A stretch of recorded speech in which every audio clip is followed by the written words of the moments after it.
Welcome to Distinctive Voices at the Beckman Center. I'm your host, Susan Marty. Please join me in welcoming to the Distinctive Voices podium, Dr. Talithia Williams. Thank you.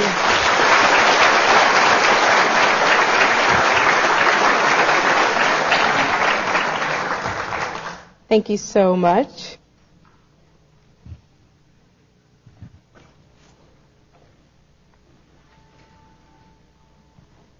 So it's a pleasure to have the opportunity to come out and talk to you tonight about this topic. There are three types of lies. Lies, damn lies, and statistics. This is a quote by Benjamin Disraeli. He was a British politician and prime minister in the 1800s, but it can often be applied today when we look at statistics in our society. And so that's what we're going to talk about tonight. First off, what is statistics? And what's the case for statistics? Why do we even care to study statistics? Well, statistics is a science that deals with the collection of data, and we analyze that data with some sound statistical methods in order to come up with an interpretation that eventually leads us to infer something about this collection procedure. And so when it's done well, we get good results. But when it's not done well, we get questionable results. And oftentimes, unless you're a statistician, it may be hard to see when those are great results or when somebody's trying to give you some, questionable results. So my goal for this talk is to really try to awaken a conscious awareness of how statistical information is presented to us as a society and cause us to sort of question the things that we see on a daily basis. And in particular, we're going to start with some ways that statistics is misused or misleading or misrepresented to us. We'll then talk about some impacts of statistics on society, so some positive ways that statistics is used to impact our world. And then we'll conclude with how you can be a better statistician by Friday. Right? So let's talk about misusing statistics or faux news. Some people may pronounce that Fox News. However you decide.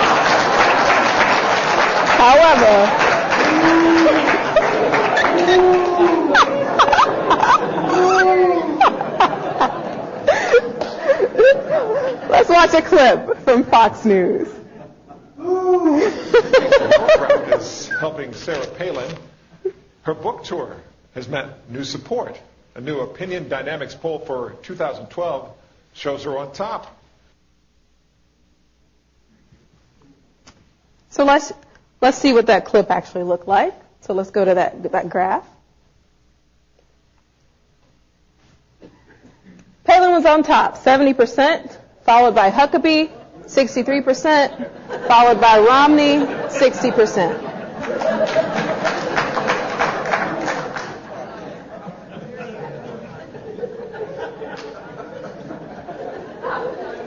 Can anybody add this up on the spot? I know Art Benjamin's not here, so we don't have the math magician, but maybe somebody else can sort of add those numbers up. What was that? 193% of people. Okay, interesting. Interesting way to visualize a pie chart. I've never seen that in my statistical history, but that's interesting. Let's look at another report that comes from Fox News. Did scientists falsify research to support their own theories of global warming? 59% say somewhat likely, 35% very likely, 26% not very likely. I don't make this up. I don't make this up. So this looks like 120%? Okay, maybe they were off a little bit. What's the difference between somewhat likely and not very likely? If it's somewhat likely, are you also somewhat unlikely? Right? And so this information is being presented to sort of lead you into a particular thought process. Right? Did they present theories to falsify their research instead of saying, do you think scientists had enough data to support their claims? Right? So the way that we ask it and the way that we present information is often trying to lead us down a particular thought path. And this is clearly trying to let you believe that, yeah, they probably did some falsification based on this poll. We're not just going to get on Fox, let's get on MSNBC. There we go.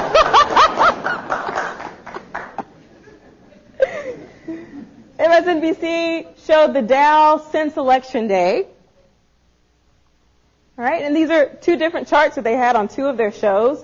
On the bottom chart here, it's got the Dow at Election Day, the Dow on Inauguration Day, and then the current Dow that was in March of 2009. And so the commentators were saying, you know, look, this guy Barack, he's killing us. Look at our Dow. It's going down. You know, what's happened? Nothing's changed since he's been in office. Yeah, look at the data. The data supports it. There's this downward Dow trend. You know, I agree. Yeah, there is a downward trend. But if we go back, and if you actually look at the Dow since October of 2007, what do you see? Well, you know, we've been going on this trajectory for a while. Right? And so my argument here is not necessarily in support of Barack Obama or, you know, anti-Bush, but what it's saying is that present the entire information, right? So clearly something is meant to be misleading when I only show you this tail end of the chart and I say, you know, something must have happened at this election day point, when that's not true. What happened there had been happening since 2007. And so the take home here is that we really have to be careful how the media portrays information to us, because oftentimes they're trying to convince us one way or the other. How many of you remember the game show Let's Make a Deal? Monty Hall. Right? Let's make a deal. There were 3 doors. And Monty would say, pick a door, any door. Behind one of those doors is a car. Behind the other 2 were what? Goats. Oh, you guys. That's what I'm talking about.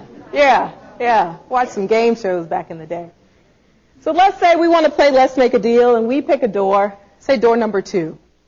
All right? And we're sitting back there with our fingers crossed. Come on, Monty. I think that's where the car is. And Monty says, you know what? I'm going to do you a favor. I'm going to open up one of those other doors for you. So Monty shows us, you know what? There's a goat behind door number 1. Good thing you didn't pick that. And so I get excited, and then he says, hey, you know, you've got this 1/3 probability, and I know now the goat's not behind that door.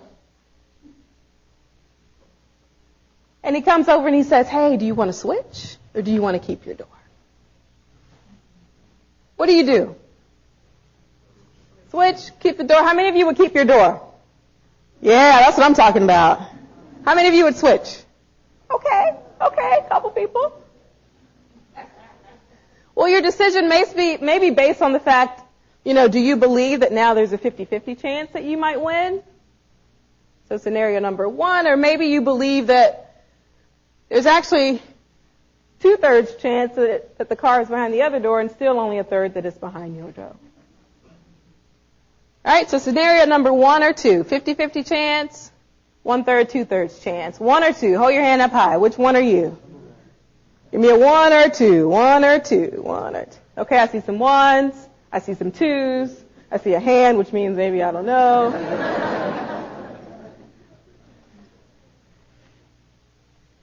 So situation 2 is actually correct. You have a higher probability of winning if you switch to the other door. Yeah, the first time I saw this, I was like, what? Yeah. Let's dig a little deeper. I need a volunteer. Not everybody at once, but I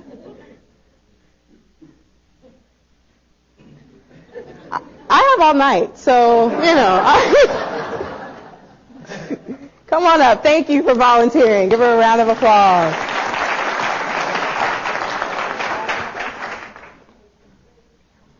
What's your name? Barbara. Barbara. Come on up, Barbara. All right, so Barbara and I are going to play Let's Make a Deal. Barbara, we're going to play 300 times. And every time we play, you're going to keep your door. Okay. And every time we play, I'm going to switch. You're going to win then. Barbara, don't give it away. They're going to think I planted you. Right, so how many times would we expect Barbara to win? About 100 times, right? If she picks her door and she's sticking to her guns, then if we play 300 times, she's going to win about 100. How many times am I going to win? 200, right? Because I'm always switching to that other door that Barbara didn't pick, because Monty's going to open one of them up that has the goat. And so I'm going to win 200 times, you're going to win 100 times. Mm-hmm. So I have a higher probability of winning the car when I switch. But if I win before the game's over, I take the car, yeah. And your 199 aren't worth much.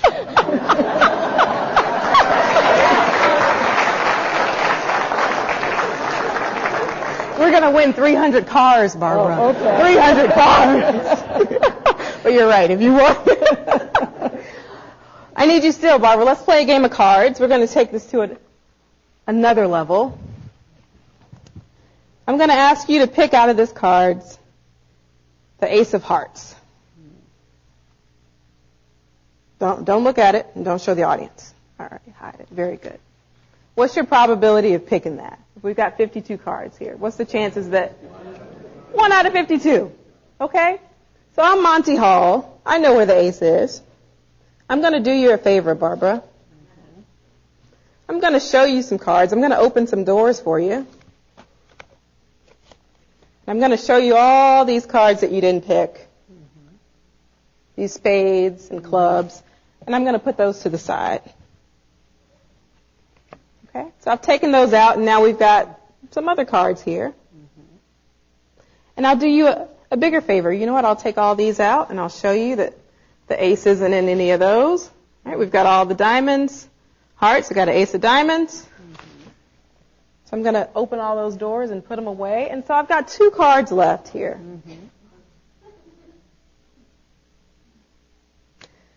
What's the probability that Barbara's going to win with that ace of hearts behind her card? 1 out of 52. There's not a 1/3 chance that she's got the ace? What if I show you that this is a spade? Is there a 50-50 chance that would you switch to this card? Of course you would, right? Because I've now opened all these doors for you, and I know which door has the winning card behind it. So her probability didn't increase when I started to reveal doors to her. And so that's exactly what happens in the Monty Hall problem. Thank you so much, Barbara.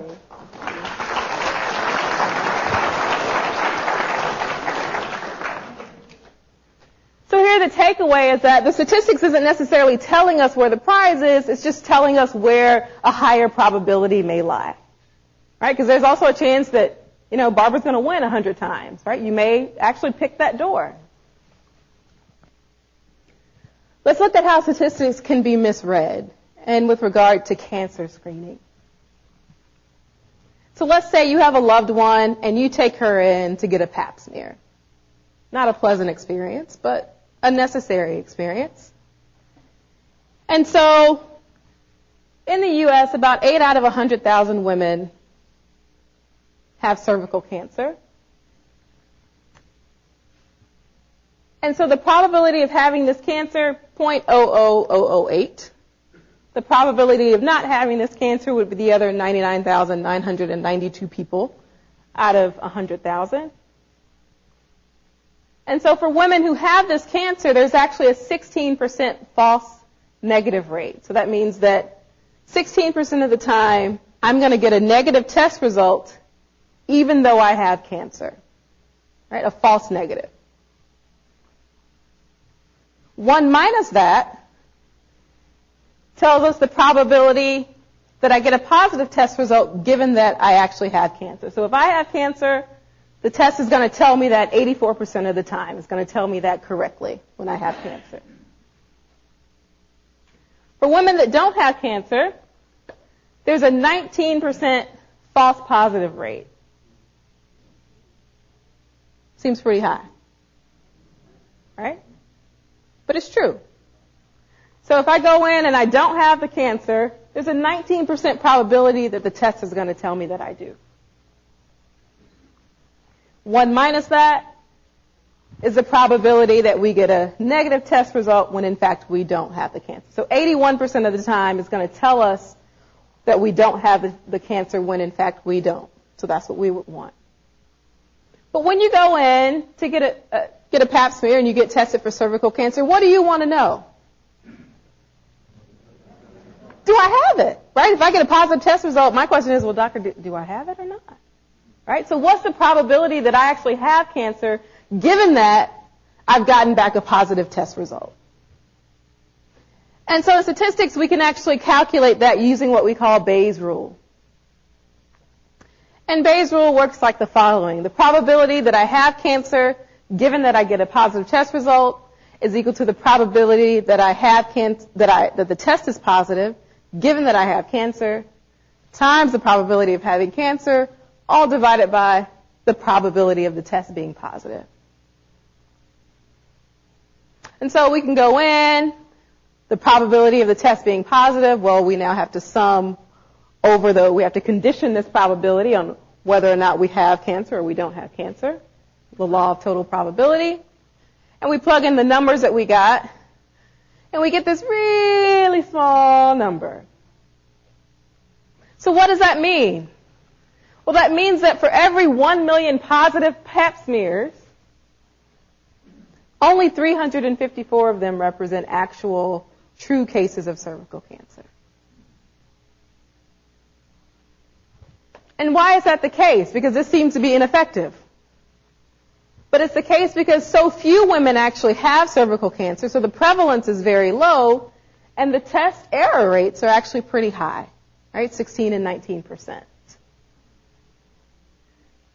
And so if any of you have actually experienced this, you'll know that what happens is then you would take another test. So normally multiple tests are done. If you get a positive test, they'll give you another one. You get a positive test, they may give you one more. They'll take a culture. They do several things before they actually come back and relay news of someone having cancer.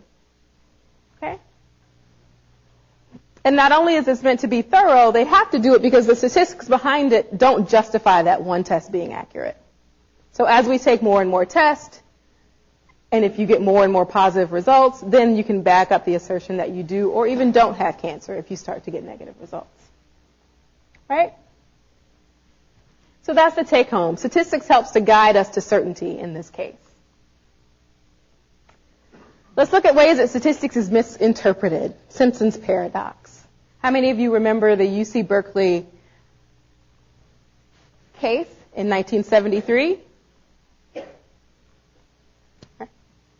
It was thought that Berkeley may be biased against women admitted to their graduate school programs because men who applied were more likely to get admitted. And this difference was so large that it wasn't necessarily due to chance. And so if you looked at the aggregate data, you saw that 44% of men got admitted, 35% of women got admitted, so it looked like Berkeley was biased against women. Okay. But actually, if we break this down and look at the department level, what we see is that, well, by departments, actually 4 of the 6 departments had higher admission rates for women. And even the 2 remaining had comparable 37 and 34%, 28 and 24%.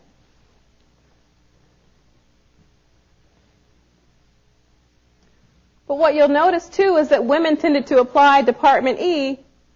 Here we've got twice as many women that are applying to this department that has a smaller acceptance rate. Whereas here we've got over 800 men applying to a department that has a pretty high acceptance rate, 62%.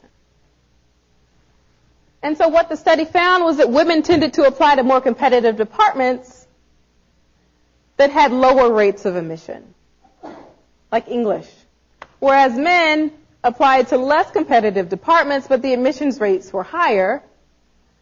And so once we dug into this deeper level, it seemed as though actually there was a preference toward women. This is what we call Simpson's paradox. This has also come out as recently as 2009. This is a clip from the Wall Street Journal, December issue, when combined data reveal the flaw of averages. and a statistical anomaly dubbed Simpson's paradox aggregated numbers, obscure trends in the job market, medicine, and baseball. And so what this ad shows us, here we're looking at unemployment rates for people 25 and older by their education level. And so at the height of the 1980s recession, high school dropouts had a 13.6% unemployment rate. Adults 25 and older had an 8.5% unemployment rate. College graduates had a 3.6% unemployment rate. And if you fast forward to December of 2009, you'll see that these percentages have gone higher in each group, up to 14.9, 8.2, 4.9. Sorry, higher in each group except for all adults, roughly the same, 8.5 to 8.2. And yet, when we look at the overall unemployment rate in November of 1982 was 10.8%, and in October of 2009 was only 10.2%, even though these individual rates are higher. So why is that?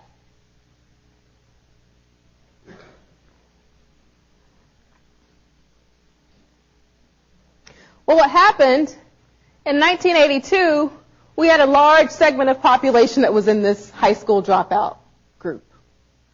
Less people were college graduates in 82. And so this group constitutes a large percentage of unemployment. Whereas as we move forward in time, more people have now migrated to the college educated group. Less people are in this high school dropout group. So even though the unemployment rates have gone up, people have shifted in their education. So now that we have more college educated people, this is the smallest rate. So actually the overall unemployment rate is lower, even though each of these individual aggregates has gone up. We refer to that as Simpson's paradox. So when you look at something on a deeper level, it gives you a very different result. And so the take home here is that we have to be careful when we combine small data sets into a large one, because oftentimes we can obscure the conclusions in that smaller set or in that larger set. So we're faced with two very conflicting conclusions. Let's talk about ways in which statistics is misleading, and in particular, the trouble with birth control. Let's take a look at a video.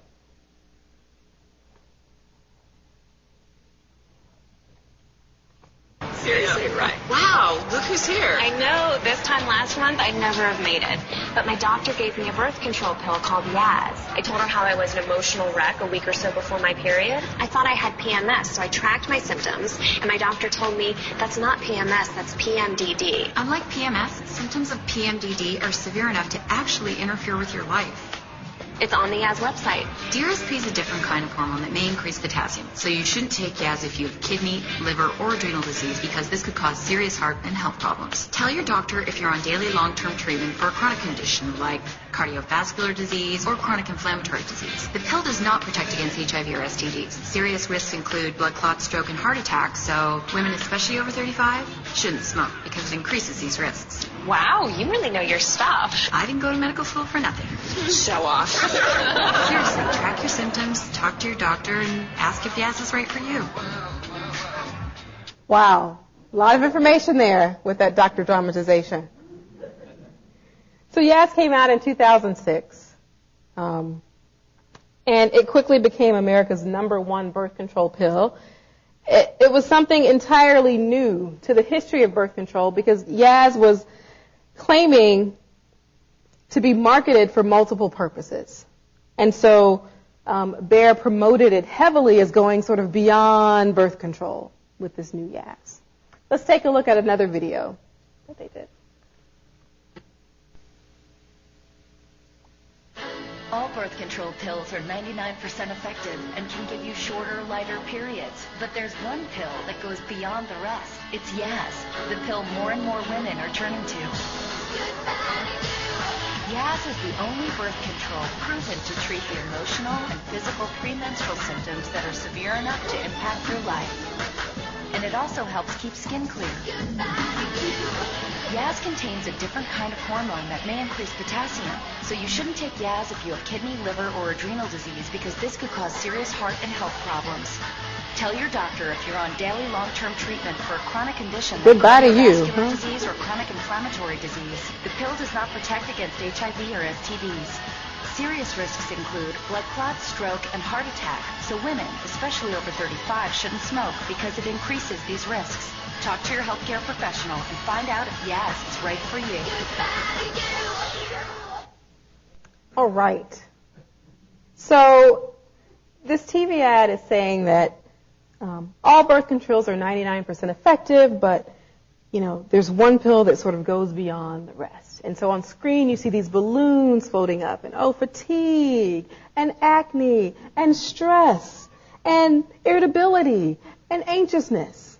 And in the background they're singing goodbye to you, right? And so it's almost like saying, if you take this pill, you're going to get rid of all these things that these side effects that may affect you. And so Ruth Day, who's a professor at Duke University, she advises the Food and Drug Administration on medical cognition. And medical cognition is just people's comprehension of medical information as it's presented to them in advertising or in drug labels. And so she says she'd never seen a campaign that made such sweeping claims as those in the Yaz ad. And so she actually showed this balloon commercial to dozens of women. And then she asked them, do you think Yaz is going to help you with your acne? Well, 97% of them thought that Yaz could help treat with ordinary PMS. About 68% of them said, yeah, it can help with my acne. And so it was very misleading because, in fact, Yaz doesn't do any of those. Right? So Yaz can actually only help with moderate acne, and it doesn't treat PMS, it treats PMDD, which is premenstrual dysphoric disorder. And so Day argued that, I think these commercials are pretty misleading. She took that to the Food and Drug Administration, and they agreed. And they agreed to the point where they actually ordered Bayer to run a corrective commercial. Let's look at that. Commercials recently that were not clear. The FDA wants us to correct a few points in those ads. Yaz is approved for pregnancy prevention. If you choose the pill for contraception, you should know that Yaz is for the treatment of premenstrual dysphoric disorder, or PMDD, and moderate acne, not for the treatment of PMS or mild acne. Unlike PMS, symptoms of PMDD are severe enough to interfere with your life. Yaz has helped many women reduce their PMDD symptoms and moderate acne, but you should know that it may not work for everyone. Yaz contains DRSP, a different kind of hormone that for some may increase potassium too much. So you shouldn't take Yaz if you have kidney, liver, or adrenal disease because this could cause serious heart and health problems. Tell your doctor if you're on daily long-term treatment for a chronic condition like cardiovascular disease or chronic inflammatory disease. The pill does not protect against HIV or STDs. Serious risks include blood clots, stroke, and heart attacks, so women, especially over 35, shouldn't smoke because it increases these risks. Talk to your doctor about Yaz. Well, I'm sure that cleared it up for you. Clearly, now it's better. No, but this was their corrective ad. But by now, millions of women are taking this drug. Bayer has already made millions of dollars. And so we've been somewhat misled by this information. Even in the attempt to try to make things clear, you can see that commercial was definitely not any clearer, especially how they, come on, let's get this thing under 30 seconds. Okay. And so then what are some of the repercussions that we experience as a society when we sort of see these glowing commercials, but maybe we don't necessarily focus on some of the dangers underlying those? So let's look at the last video. They're the drugs taken for contraception, premenstrual symptoms, and acne. The problem is Yaz and Yasmin can cause serious abnormal heart rhythm and blood flow disorders that can trigger a heart attack, stroke, blood clots, and gallbladder problems. Just imagine, this is happening to women. While safe and effective for many, Yaz and Yasmin may cause these potentially life-threatening injuries. If you or someone you know has taken Yaz or Yasmin and experienced any of these conditions, call me now. What do you think? You know, if Bayer had to advertise that, I doubt anybody would be buying Yaz. Right? Same information, just highlight certain parts of the study. Let's highlight where, women saw less acne and fatigue. And then once people get the drug, it's like, hey, look, if you guys are sick, call us. Because now there's some litigation that we can get started. And so this information is poured out on society. And without some kind of statistical knowledge of sort of seeing between the lines, people may accept that at face value. And I'm sure some women, they saw that commercial, went out and asked their doctors, put me on Yaz. Looks like it'll do some stuff for me. When in fact, it actually may have ended up hurting some women. So let's dig a little deeper into some of the things that they said in the commercial. They said, quote, Yaz is associated with increased risk of several serious side effects. What does that mean? What does it mean to be associated? How much is it increased?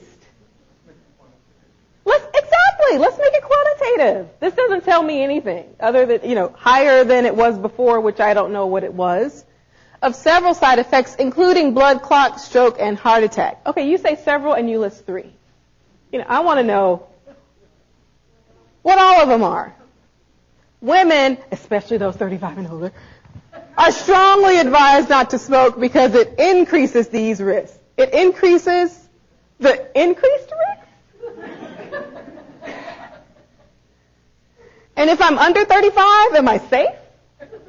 Can I smoke if I'm under 35 and be safe? So I'd want to know, well, how many women in your study were under 35 and saw increased risk? If I'm 29 and a half, am I still safe? Is it when, my birthday comes that I'm 35?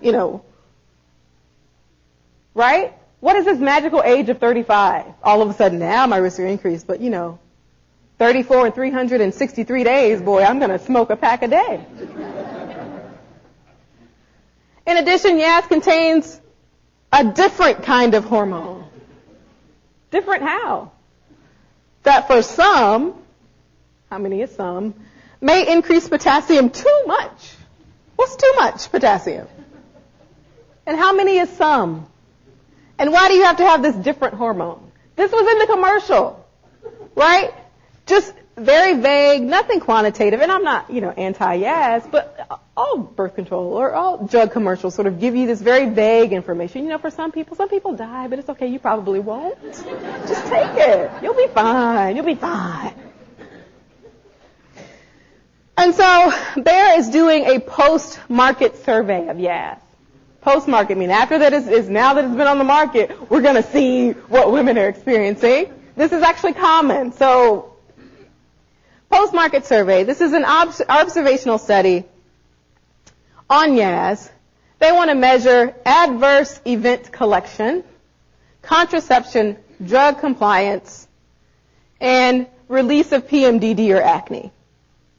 Right? So they're looking at these patients who use Yaz for contraception and PMDD, or contraception and acne. And so I don't want you to necessarily read all of this. I've highlighted what I want to show you. There's 600 women that they're going to do in this survey. The study started in July of 2009, doesn't even conclude until June of 2013. Okay? That may be a bit troubling, knowing that a large proportion of society is currently taking the drug. And they're trying to figure out, what are some of the effects of the drug. 18 to 50-year-old females, sampling method is non-probability sample. We'll come back to this. We'll talk about why, as statisticians, we don't really like non-probability sampling. It basically means that there's not an equal chance that you would get a representative sample of society. The study population, Korean females, who need only contraception or contraception and management of PMDD or contraception and treatment of acne. Right? Do they accept healthy volunteers? No.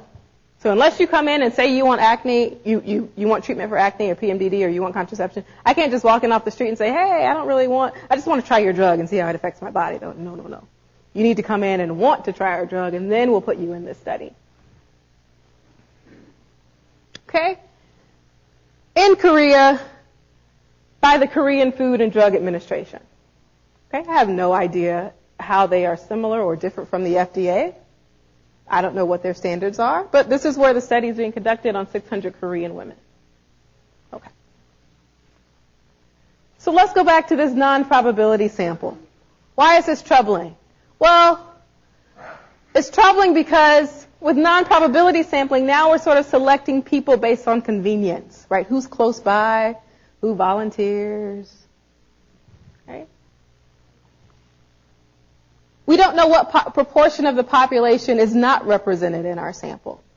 So for instance, if I have a new drug that I want to bring to market, but I need to test it on a group of people, I'm going to say, hey, I need people maybe 25 to 50 to come try this new heart disease drug. And if you come, I'll give you a cash incentive and you get to try this free drug.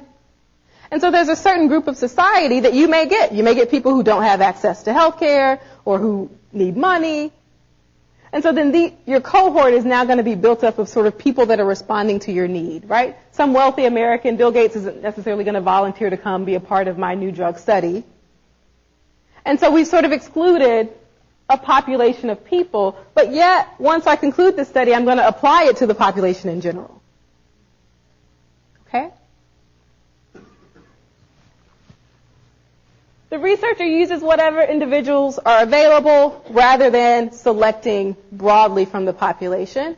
Right? Yaz is used by millions of women around the world. So ideally, we'd want to test this out on millions of women. Oh, not millions of women, but we'd want a sample that reflects those women that are taking the pill. And again, we don't know the extent to which the sample actually represents the population, so it may be tough for us to apply our result in general. And so in statistics, we like to do random sampling. And this is because much of the statistical analysis that we do is based on the assumption that we randomly got this data, that there was a random probability of seeing this. And if we don't choose samples randomly, then our statistical analysis can sometimes be false or give us misleading results. Another reason that we do random sampling is because it ensures that the probability of something appearing in your sample is about the same as the probability of seeing that person in society. Okay? And so somebody mentioned when we were watching the commercials, they didn't give us any quantitative information. Well, what if we did? Hypothetically, let's suppose 5 out of 100 women had a blood clot, 2 out of 100 had stroke, 1 out of 100 had heart attacks. Would you take Yaz? Maybe, maybe not. Right? What if 10, 5, and 15 women? Well, probably not. What if, God forbid, 19, 12, and 23 women? Heck no, right? But do you know? We don't know. I don't know. Bear knows because they did the study. So why not present this information and let people decide for themselves? Hey, we did out of 100 women, 5 of them had a heart attack. Decide if you want to take this drug. Right? That's the information I want to know. I want to know, give me some raw data. Don't tell me, your risk might be increased, but, just take it and you'll be fine. Right?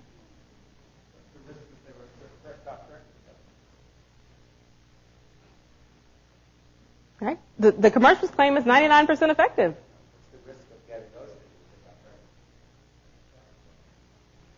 The risk of getting these things if they got pregnant.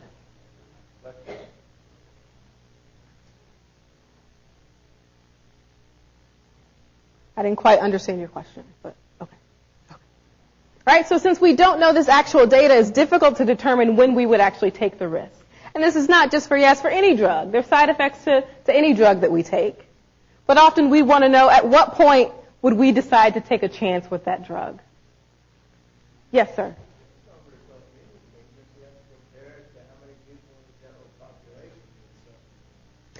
So ideally, when companies do clinical trials, they take a sample from the general population that would be taking their drug. So the numbers in that study, they feel would reflect the people who are going to use their product.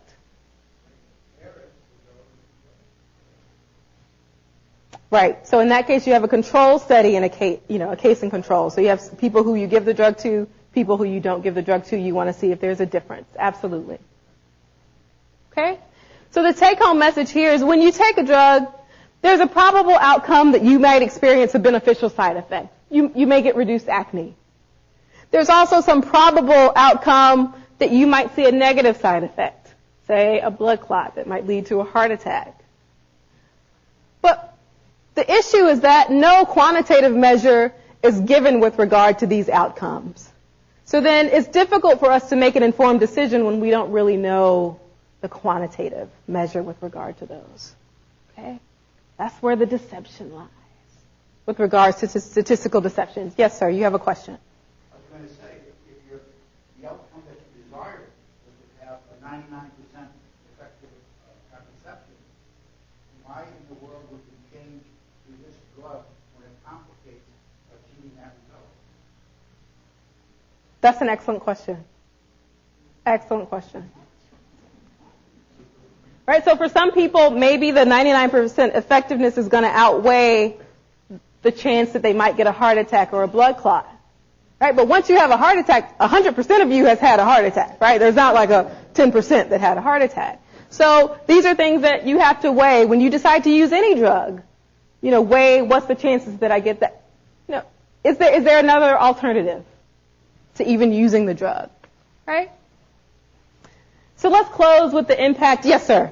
You would have to know what percentage of the general population who are not on that drug will have that same result of a heart attack or a stroke in that same age group. Right, and so with the control group, you would get that from the control group. Absolutely. So you'd know what's by chance the probability that I'd have a heart attack, and then now how is that probability increased or decreased once I take this new drug, right? And from that, you could make a decision as to whether or not you would want to take that drug. Yes, sir? No, you have the word lies in there. You caught that. Depends on which definition you apply to the word. It's funny, my husband pointed that out. He was like, oh, honey, you've got this play on words, deception, lies. In that case, I didn't mean telling a lie, but I meant that's where the deception lies. But I'm glad that you brought that out because he was so excited. Like, honey, look, deception lies. You notice the graphic too. I tried to make it kind of gothic, like, bloody. All right, let's talk about ways in which statistics has positively impacted society. And so I'll cover some of the research that I've done with regard to cataract. So the World Health Organization has a Vision 2020 initiative. And it states the following: to provide cataract surgical surgical services at a rate adequate to eliminate the backlog of cataract over a number of years at a price that is affordable for all people and with a high success rate in terms of visual outcome and improved quality of life. And so the part of this initiative that I focused on is what is this rate that's adequate in order to eliminate the backlog of cataracts? And you may not know, but the leading cause of blindness worldwide is actually cataract. We don't see that a lot in the United States because it's so easy to go in and have surgery, right? It's a 20-minute procedure. They take the cataract out. They put in a lens. You've got sight. You're driving, a couple days later. But in developing countries, in countries such as Africa, surgical coverage is very limited. And this is due to a number of factors, one of which is that there are a limited number of ophthalmologists in Africa. So if you imagine the number of ophthalmologists in Africa would be sort of equivalent to the city of Houston having 2 ophthalmologists for the entire city. So very few ophthalmologists there. There's also a lack of infrastructure. So it's often difficult to transport people from rural areas into surgical centers. And there's really little data on where the need is greatest. And so a colleague of mine recently collected some data through what they call the RAB survey. This is Rapid Assessment of Avoidable Blindness. And so she was able to go around to different districts in Africa and get this data. And so from this data, we were able to model the rate at which cataracts develop. And so ideally, what we would want is we would want the number of surgeries that are performed each year to at least equal the number of new cataracts that arise in that year. Okay?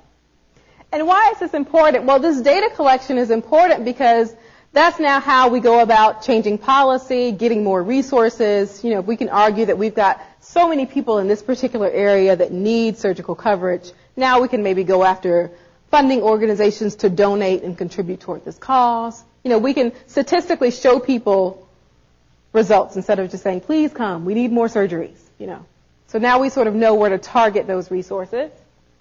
And so here's an example of a cataract on the lens.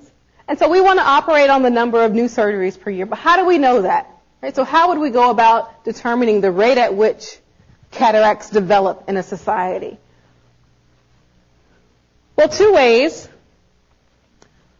First, we want to know prevalence. So what percentage of the population has cataract at any particular point in time? That's the prevalence, number of people that have cataracts. And then we want to know incidence, the rate at which new cataracts develop. And so prevalence data is easy. It's sort of a snapshot. If we take a snapshot of, people in this room, some of us may have cataracts, the others don't. That's the prevalence in this particular group.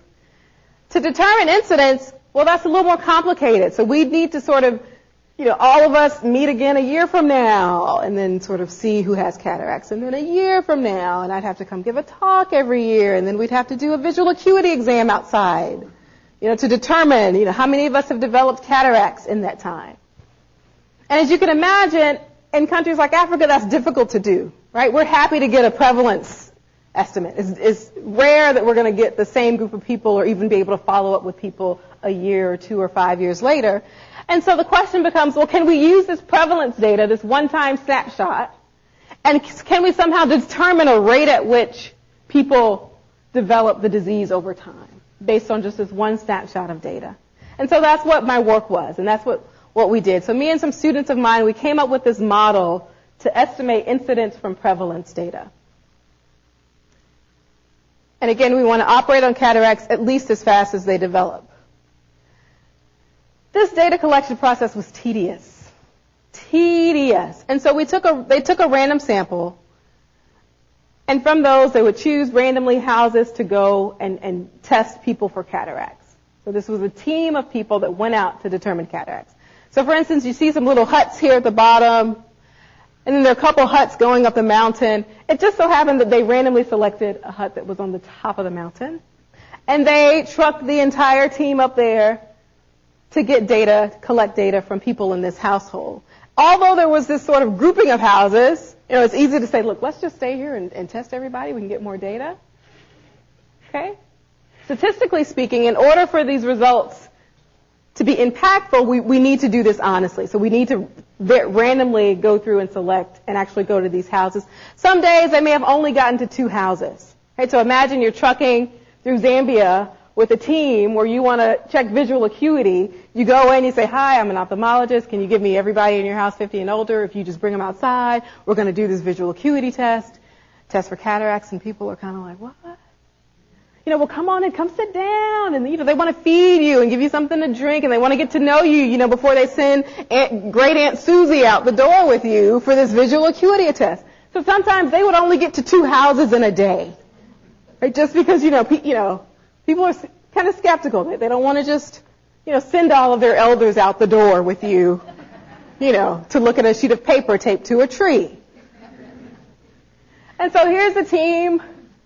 Visiting a house on the end is John, who was on the survey team with the people in that household who were 50 and older.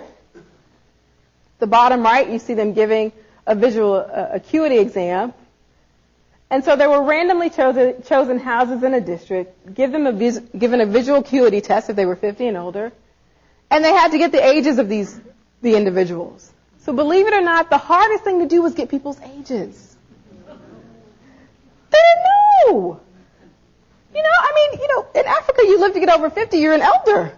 Nobody cares if you're an older elder or a younger elder, you're an elder. And so, you have this heightened sense of respect. Nobody's going to say, now, by the way, are you 72 or 74? And so that information really wasn't known, and it wasn't like, people had birth certificates in the file cabinet.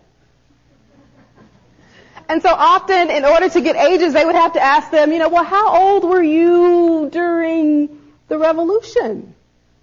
Or how old were you when Mandela went to jail? So they would sort of ask them these events that would happen in their life, and because then people could remember.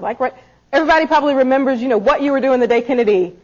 Gosh, I remember I was in the second grade, and my teacher was saying this, and then over the loudspeaker, my mom remembers vividly what she was doing when Martin Luther King got shot. So a lot of times people remember sort of a snapshot in time, even though they may not actually know their age. And so that's how we had to go about getting age information from people. They recorded and tabulated the data, and then this is where I came in. These are ophthalmologists. Talithia, we've got this great data. We have no idea what to do with it. Can you please help us get some good results? And so that's what we did. Here's some of the results. We had data from Kenya, Tanzania, Rwanda, Mali, Gambia, and Eritrea. And we were able to determine incidence. This is incidence in terms of eyes per 100 people.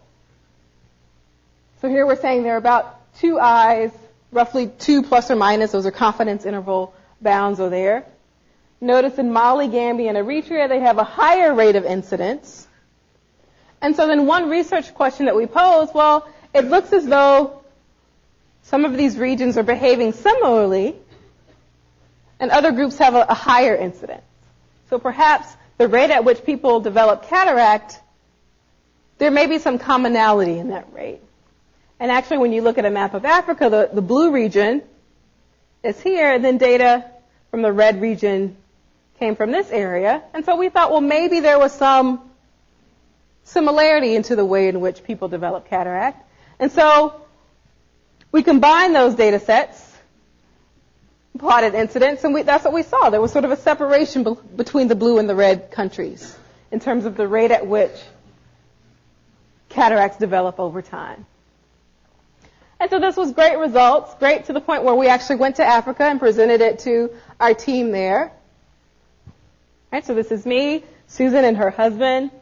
Susan's an ophthalmologist in Africa.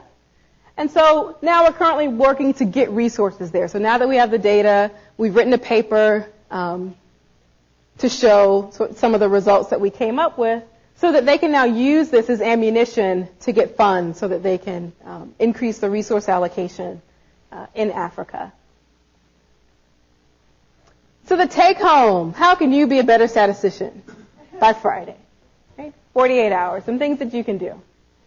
So remember, we started with our motivation of how we collect, analyze, interpret, and infer data. But we notice that misapplications or misuses of statistics come when we don't know the collection process.